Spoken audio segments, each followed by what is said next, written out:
भाई लाल मानो क्या करी कि जब निकली ले घर से बहरिया सभे चाहे लाला नजरिया तो सभे पूछल चाहे हमरो हाल चाल रे अरे हमारा चाल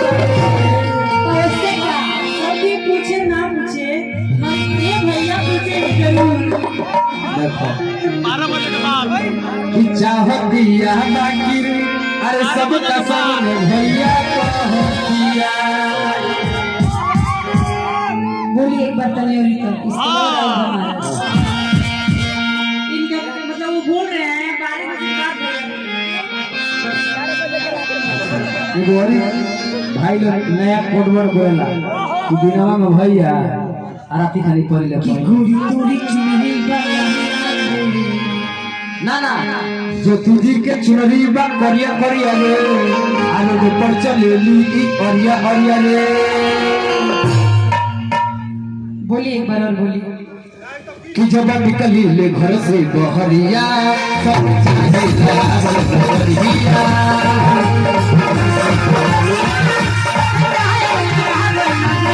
निकली ले घर से बहरिया सब चाहे बहरिया सब चाहे हमरो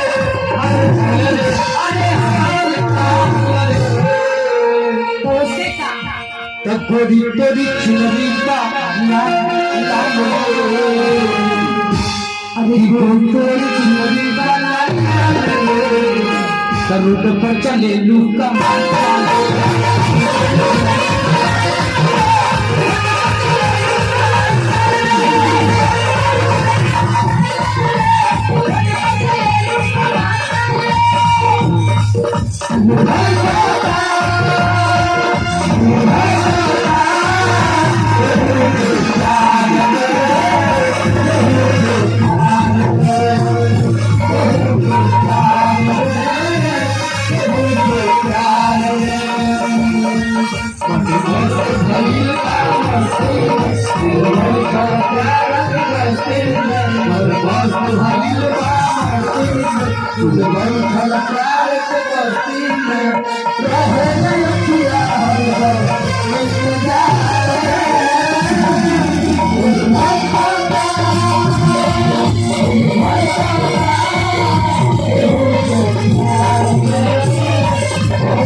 कि तू जोने कॉलेजवा में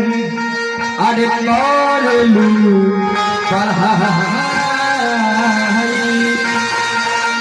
हे लइका लइकन में हो ला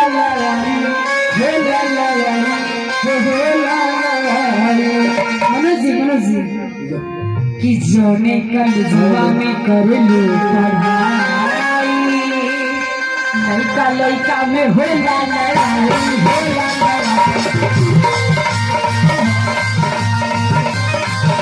कॉलेजवा में कॉलेज पढ़ाई लइका में हो लड़ाई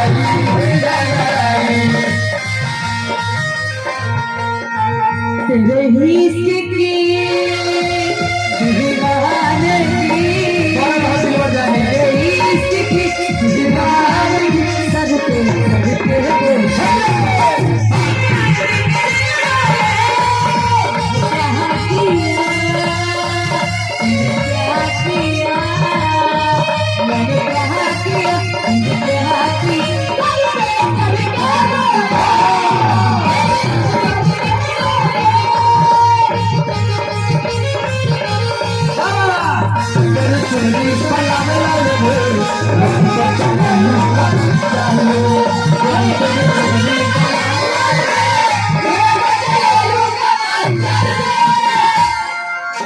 महावीर भाई 1000 रुपये का पुरस्कार और ही लगे हजार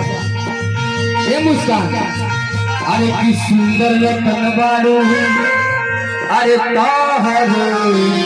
न जो सुंदर रतन बाड़ो अभी तुहरा बैठा है गाना घड़ी के इंतजार करता नहीं से बुझा तो घड़ी में तू बैठो नीचे बैठो नीचे बैठो कि सुंदर रतन बाड़ो अरे ताहरो ना जो होगा अरे सुंदर रतन बाड़ो अब तोहरो राजो लेकिन ही गरम पर्दा साचो पे बड़ी के तखोरमा सुन गाना के हमारे बाबा कि पीला पीला देखने में पीला पीला फूल है ए नम्रता जी जी गाना ही पसंद का गुप्ता बिल्डिंग मटेरियल्स के मलिकार गुप्ता जी 1000 रुपए का पुरस्कार हार्दिक हार्दिक धन्यवाद कि सुंदर रतन बाड़ू अरे ताहरो मजे होगा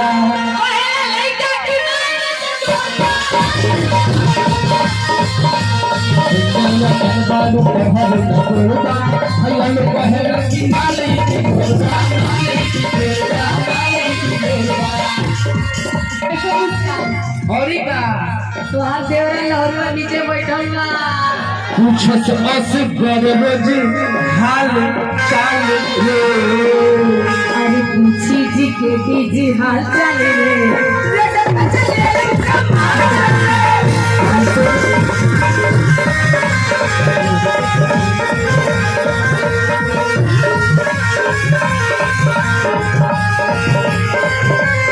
तेरे चुनरी लाल लाल रे रोड पर चले लुका माल चले